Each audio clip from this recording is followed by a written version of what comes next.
Percy and the Starlight Express. Written and told by Kiefer Adams. Inspired by the musical by Andrew Lloyd Webber. Christmas had come and gone on the island of Sodor, and Mrs. Kindly had returned to her cottage feeling much better after a wonderful celebration. Percy the small engine continued his work during the spring and was very happy indeed. Sometimes Percy would often meet up with Edward at the yards of Tidmouth, or whenever he was shunting trucks near the big station. Whenever he could, Edward would tell Percy all sorts of stories, which he had shared with the other engines before Percy had arrived on Sodor. Percy's favourite was about an engine called the Starlight Express. According to Edward, the engine was a long, sleek and silver tender engine which only travelled at night. It would only be heard through its loud, echoing whistle, and you could tell it was approaching its destination with its bright, shining headlamp. Percy hoped that one day he would get his chance to find such an elegant and extraordinary engine. But some of the other engines thought Percy was being very silly indeed. Of all the engines of the Fat Controller's Railway, I did not expect you to be the most gullible, Percy, Thomas grumbled one day at the junction. True, I like some of Edward's stories, but secretly I think most of them are silly, especially this Starlight Express one. It's not silly, protested Percy. I like Edward's stories. Well, he used to tell that story to me when I first came here, said Thomas, and I now think it's the most ridiculous story ever. There's nothing wrong with a good story, Thomas, put in Toby. I sometimes tell stories about my old tramway. That is because you've got nothing better to do, grumbled Thomas. At least I don't swank around my branch line thinking it's the most important part of the whole railway, Percy snapped. Thomas went red in the face, and it was lucky for Percy that the guard had blown his whistle for Thomas to depart with his train. As Thomas fussed out of the station, Toby quietly comforted the little engine. Take no notice of Thomas, he soothed. He's just overworked. I hope that's the case, said Percy. As the two engines went back to work, Percy was confident that he would find the Starlight Express and prove Thomas and the other engines who didn't believe him wrong. It was lucky for Percy that on one spring evening his chance came sooner than expected. The Fat Controller had recently organised a post-train service which would consist of vans being loaded with letters and parcels to be delivered across the island. He gave Percy the job, and it would mean that the little green engine would be working all night long. Percy was confident at first, until... Just look at him, grunted Gordon. Next thing you'll know, he'll be searching for one of Edward's lost stories. It's a shame, really, sympathised Henry. It's always the younger engines who get caught up in the lies and silliness of Edward's tales. Percy was cross. I love Edward's stories, he said, and tonight I will prove that the Starlight Express does exist. Percy stormed out of the sheds. Thomas, who had been listening nearby, rolled his eyes.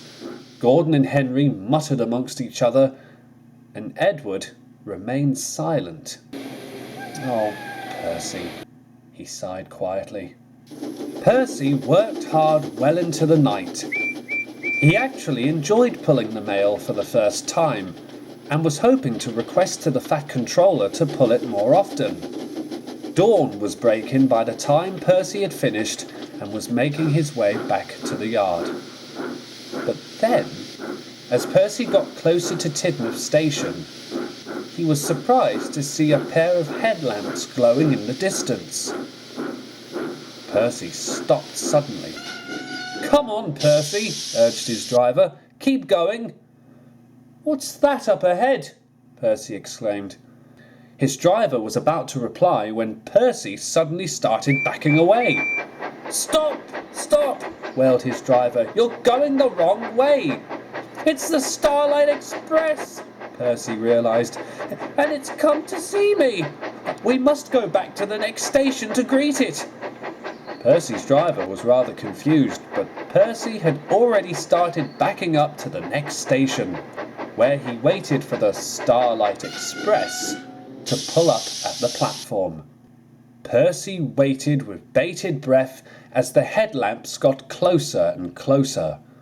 He was very excited to finally meet the engine of Edward's stories. As he heard the sound of puffing, as if the engine was pulling up to the station, Percy proudly declared, "Oh, Starlight Express, welcome to Sodor." "Who are you calling Starlight Express?" snapped a voice. Percy opened his eyes and was very surprised to find James looking smugly at him. "James!" Percy exclaimed. "What are you doing here? I thought the Starlight Express was coming." "Starlight Express, my tender," snapped James. "I've just returned from delivering a goods train to the other railway." "Puh, you've been listening to Edward's stories for too long. Honestly." Percy was about to apologise, but James had already fussed away, muttering under his own breath at his strange experience. Even when James was long gone, Percy's face fell with disappointment. It made him want to have a word with Edward. By the time Percy returned to Tidmouth Yard, it was already full daylight. Percy saw Edward shunting trucks nearby. He puffed up to the old engine. "Hello, Percy," Edward greeted. "How was your first run with the mail?" "It was all right, thank you," said Percy. "Edward," he continued, "is there such thing as the Starlight Express?" Edward pondered for a moment. "I'd like to think so," he said at last. "Or at least, something of the sort exists out there. But I'll tell you more another time. I think you need to get some rest.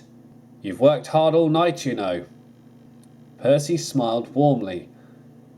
He was just puffing away when Edward called, "Percy, thank you for sticking up for me last night. And I'm also happy that you like my stories. If you'd like, I can tell you more." "I'd like that," said Percy. "Thank you, Edward."